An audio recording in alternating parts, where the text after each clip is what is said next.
Hey guys, welcome back to another project. And you know, out of all the videos that we've done so far, the most viewed one by far is this Zelda bomb.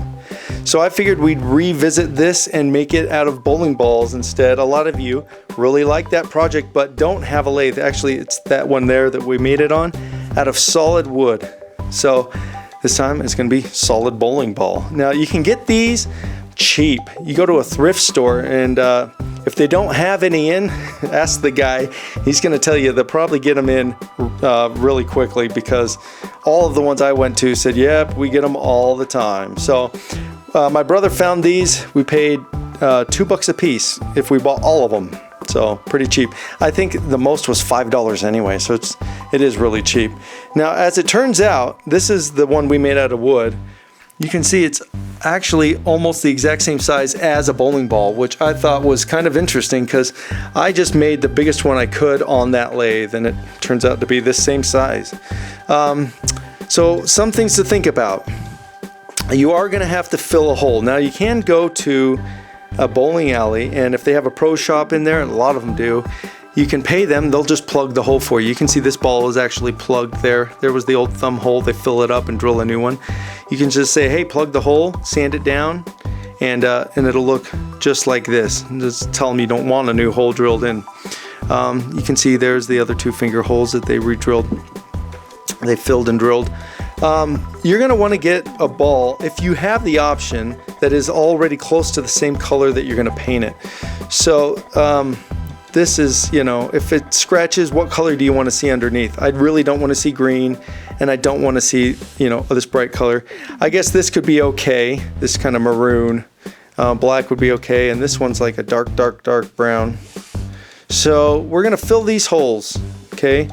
You can use Bondo, whatever you want. I'm going to try resin, and then we're going to pop in a fuse. Should be good. I think that's about it. These are heavy. Now, what I like about this prop that we made before is it is heavy, but if you're going to carry it around cosplay, you're going to want to make it something light. But when you pick this up, when you pick that up and it's really heavy, it just kind of adds to the authenticity of it. You know, if it feels like a hollow ball, it's not that exciting. But when kids go and try to pick that up, it's kind of fun because it is real heavy. So that's what I like about it. It's good for a prop at home, sitting on the floor, because a real bomb would be really heavy. So anyway, that's enough talking. Let's get started. All right, the first thing we're going to do is rip these finger grips out, if there are any in there.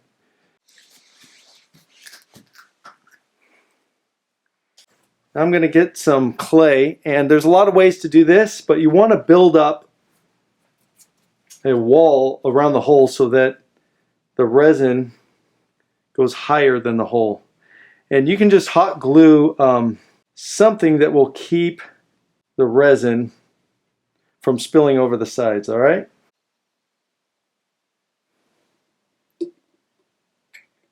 And so I got to get this out of the house pretty quick here.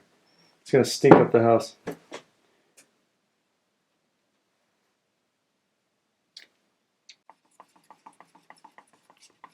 The temperature affects how long it takes to harden. And so does, obviously, how much hardener you put in.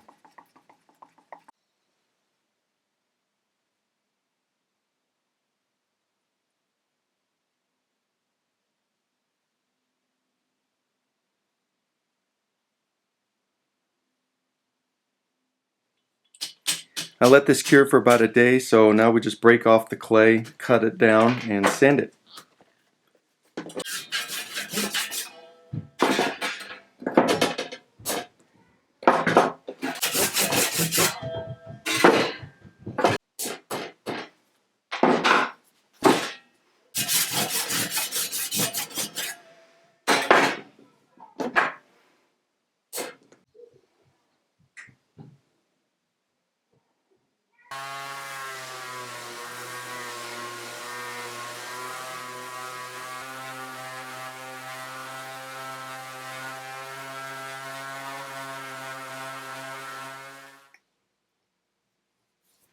If you feel it, there's no real transition there. It's just really seamless.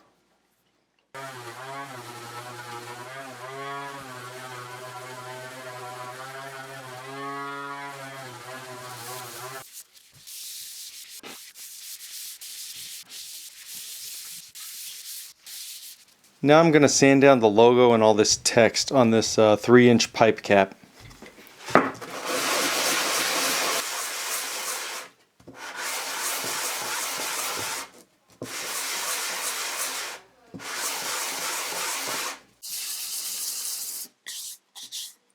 Alright, you can see that the logo, all the writing is totally gone. It's nice and flat on top. Next I'm going to drill a little hole. You can see from the mold, there we go. Right here is the center. That's convenient. It'll help me when I drill a hole for the fuse. But right now I'm going to drill a hole just to mount this on a piece of wood so that it's held secure while I cut it.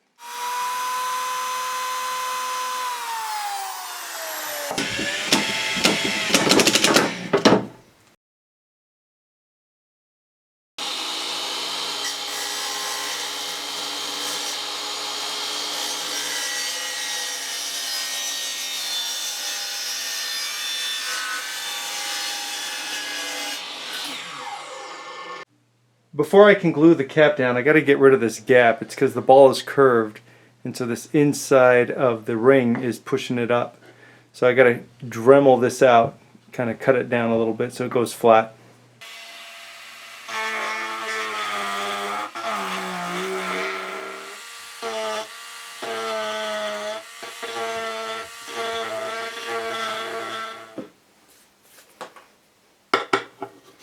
Now I'll drill a 3/4 inch hole in the top for the fuse.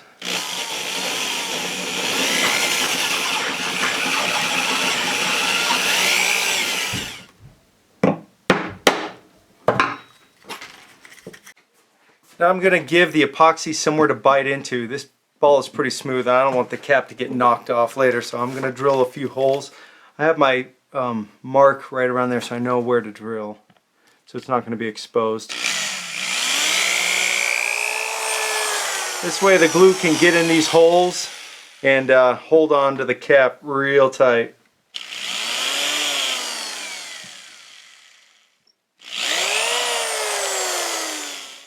Alright, now on the cap I'm just going to file in a few grooves this way. Not much, but again just to give it something to hold on to so the epoxy doesn't let go. A bit of epoxy and this should set just fine.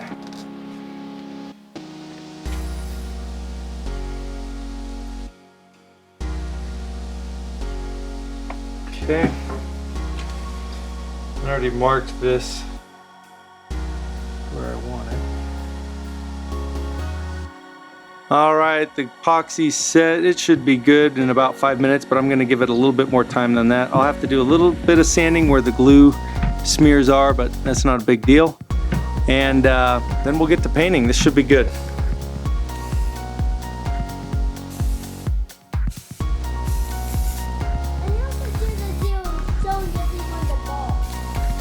Right.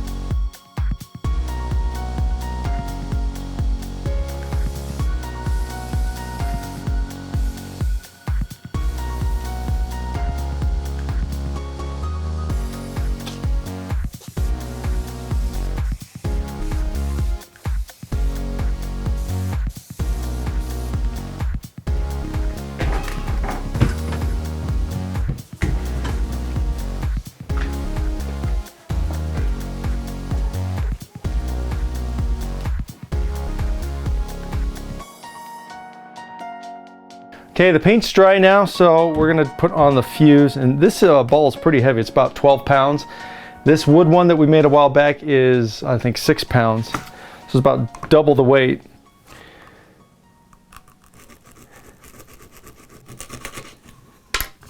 All right.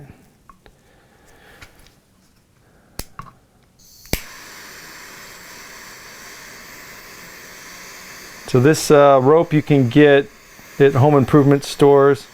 You buy it by the foot, so it's pretty cheap. And just melt it really good so that it doesn't come apart and stringy on you. And let's go a little bit more.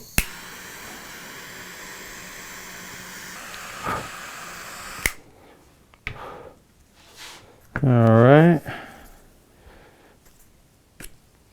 I think we'll just dump some of this Gorilla Glue down in there. Should be good.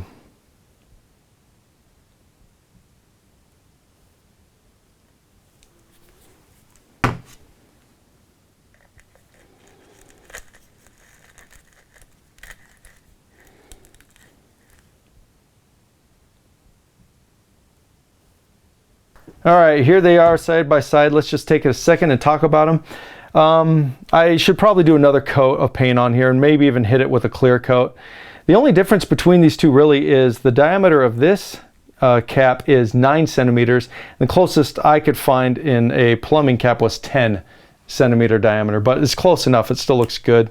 Other than that, I think these are great. I do like all the nicks and dents in it already, so if I had found a ball with even more, it'd be better. You can put your own in.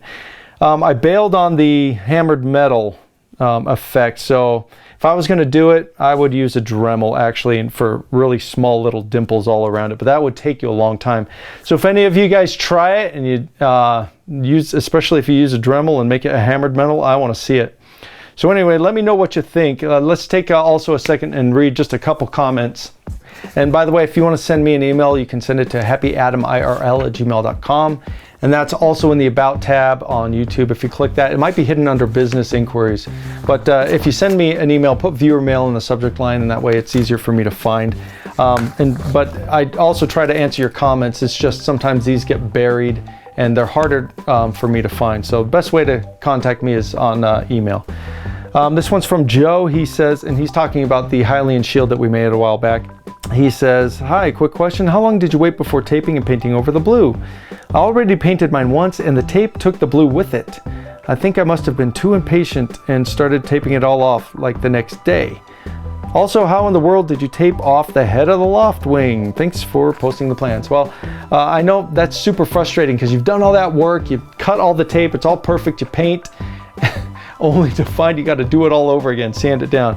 So that's terrible. So I have a couple tapes here that I use, and I've noticed there's a difference in the quality. If you spend a lot more money on your masking tape, your painter's tape, it's going to be better. So this one is called Scotch Blue, and it's by 3M, and it's better than this other 3M tape. I noticed I use this on my walls in my house and on the trim, and it will take off paint if I leave it on too long. So don't leave it on too long. That might be your problem. Also, if you had dust on your shield and then you put your blue paint on, you didn't get all the dust off, it's going to help the paint come off. And maybe, you know, scratch up the surface a little bit more, and that way it'll give the some teeth for the paint to grab onto. So maybe those things will help. So better quality tape helps, and don't leave it on so long. I don't think this was a while back that we did it, but I don't think I even waited a day before I taped it off. I think it was kind of warm, and I just went for it.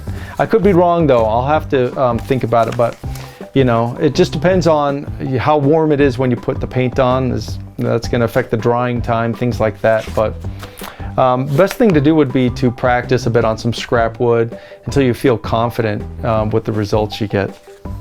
Anyway, hopefully that helps. If anybody has some good suggestions for Joe on that, and all of us actually, let us know in the comments section. And here's another comment that I get a lot, and it's from Matthew Dukovich, and he says, hi Adam, I was just wondering, what brand belt sander do you have? I would like to buy one, and I liked how yours was handheld and it could lay flat.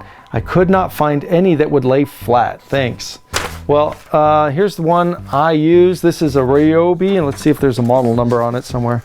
Yeah, a BE-321 Type 2 belt sander, and yeah, I love this belt sander.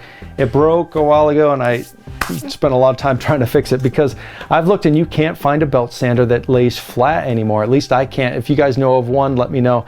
I got this probably late 90s from Home Depot, and I just love it because you can lay it down flat on the table like you said, and it stays secure. You know, it's real heavy.